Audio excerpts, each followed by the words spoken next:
What is up, guys? Today we're going to explain how crowdfunding works. Crowdfunding is the practice of funding a venture by raising small amounts of capital from a large number of people. Let's say Stan has an idea and creates a video explaining the idea, then launches the idea on a crowdfunding website. Mike becomes interested in the idea and decides to invest $20. Then Mary thinks it's a good idea and invests $20 as well. So does John, Tim, Sam, and hundreds of others. An idea or project can come to life. This is similar to a banquet event, where a large crowd gathers and offers some cash to the cause. However, crowdfunding is done through the internet. Investors can invest or donate from any part of the world. This type of funding can generate huge amounts of capital. Crowdfunding can be used for topics ranging from medical research to new technology advancements, education, entertainment, real estate projects, artistic pieces, or virtually anything. Maybe someone has a new idea for a better pillow and it excites enough people to invest in the idea.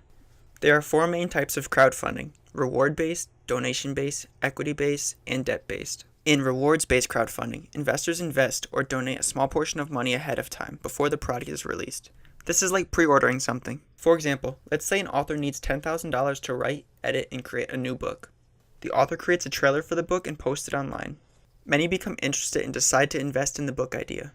Early investors usually get a perk for investing early, such as a reduced price of the copy of the book. Instead of it being $19.95, maybe it's only $15. Or maybe these early investors will get an extra chapter in their book that will not be on the final published copy as a reward.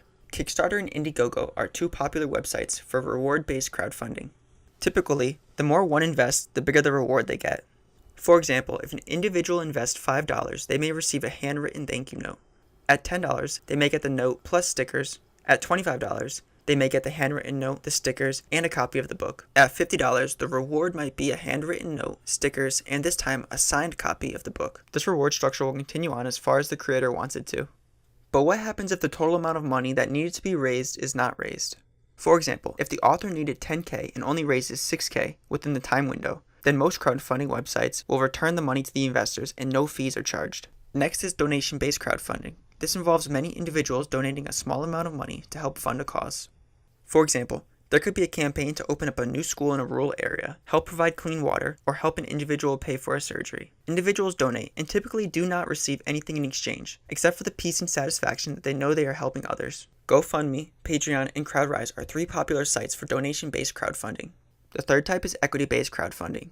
Equity crowdfunders typically commit more capital than donation-based or rewards-based, usually $1,000 or more. With equity-based crowdfunding, the crowdfunders receive equity, which is a small piece of the company, in exchange. Equity crowdfunders are different from venture capitalists or angel investors, because with equity crowdfunding there's an entire crowd of investors helping to fund a venture, rather than only one venture capitalist or angel investor. For example, an equity crowdfunder may invest $2,000 for 1% in the company, whereas a venture capitalist or angel investor would invest $20,000 for 10% equity in the company. This is why there is a crowd of equity investors, because it takes many of them to fill the total investment amount instead of just one or two venture capitalists. Crowdfunder and AngelList are two common platforms for equity-based crowdfunding.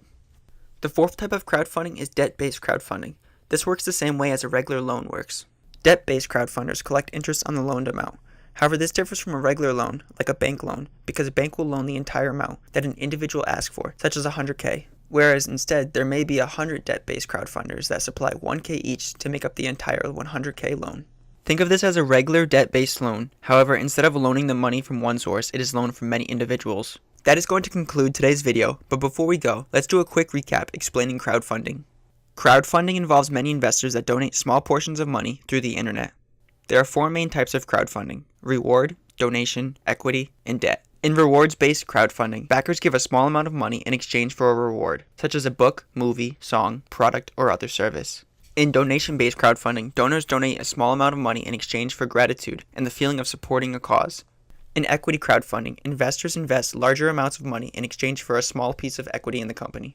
And in debt crowdfunding, investors fund a loan with the expectation to make back the principal plus interest. Also, I would like to note the other video categories that might interest you on this channel. The other playlists are insurance, law, finance, accounting, and business. Thanks again for watching, guys, and I'll catch you in the next one.